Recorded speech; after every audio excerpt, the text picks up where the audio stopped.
the side. Then Debra and I undressed and fell on the bed in the nick and pulled the blankets over us. She reached across, shook Peter a bit and said, Peter, you okay? You're not going to chuck up or anything, are you? Peter just mumbled something and drifted off. As Debra removed her hand from Peter's back, she slid it across my chest and let it loiter there a bit too long. It felt good, but tickled a little when she started exploring my chest and stomach. I could feel her breasts at my side and a nipple caressing a rib. Her hand slid down and found me rock hard. She slithered on top of me and leaned down to kiss me while she worked my cock inside her. We were getting into a very sweet rhythm, me lifting her up slightly with my hips and she gently pushing against me. The rhythm was accelerating when we felt something move that wasn't us. I noticed Peter sitting upright staring at us. I couldn't read the expression on Peter's face. Well, you look pretty wrapped, he said to Debra. Well, that didn't help me at all. Then he looked me right in the eyes. His face a magnet wouldn't let me look away and said, fair go, mate.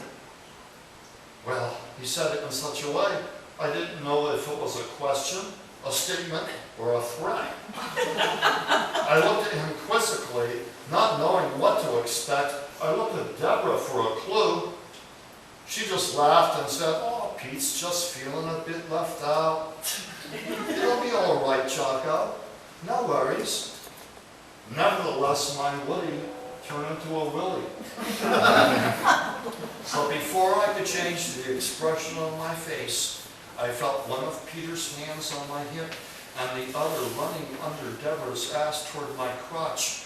By the time he was jostling my balls, I had already begun to harden again inside Debra. Without warning, he changed positions, jumping behind my head, kneeling with his knees pushed against my shoulders, his inner thighs close to my ears. He leaned over my head toward Debra, and I appreciated this new perspective of his wonderful body.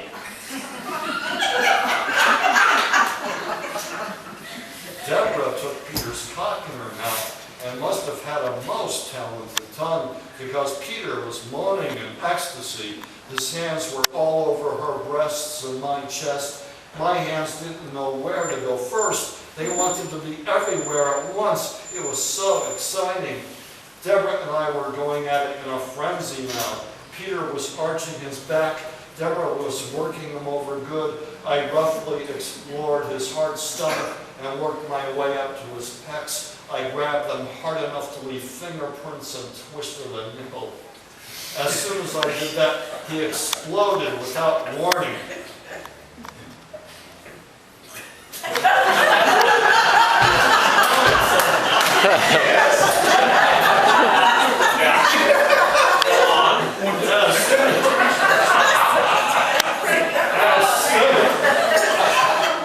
As soon as I did that, he exploded without warning. I could feel his cum dribbling out of Debra's mouth onto my chest. It felt hot. Puffing and sweating, Peter slowly withdrew from Debra's mouth. Debra and I were just about there too, groaning and gyrating, and Peter quickly moved to our sides, wrestling us into some sort of obscure hold that made me penetrate her even deeper, if that were at all possible. Just as we approached orgasm, he jumped behind Debra, his ass on my legs, his chest against Deb's back, his arms around both of us, squeezing the three of us together so tightly I thought we were in a vice grip. I'm sure all of Morelia could hear our moans when we climaxed. Debra collapsed upon me, and Peter collapsed upon her. I could hardly breathe from the weight of both of them, but it felt good.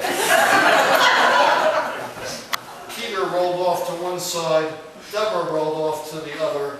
I lay in the middle, waiting for the usual post-coitus tension. There was none. The only tension was that of blankets being tightly... The only tension was that of the blankets being drawn tightly around us as he tucked us in.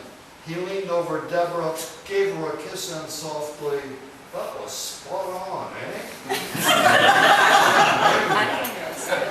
She answered just as softly but knowingly, "And you didn't need all that Peter after all now, did you?" Then he leaned over me. "You are a legend, mate." And he gave me a kiss. "Now hit the sack." We all lay there quietly, trying to breathe normally. It was too quiet. Our breathing was so normal it was abnormal. That's when we simultaneously burst out laughing. It was a light-hearted, happy, from the gut laughter, a laughter that said we had conquered awkwardness and satisfied the desires we were repressing all along, a laughter that felt even better than sex.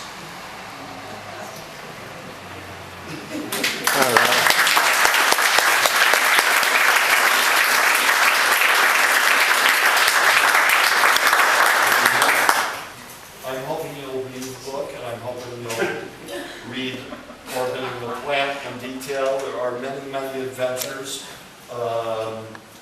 And there are many torrid scenes, but it is truly sex as spirituality.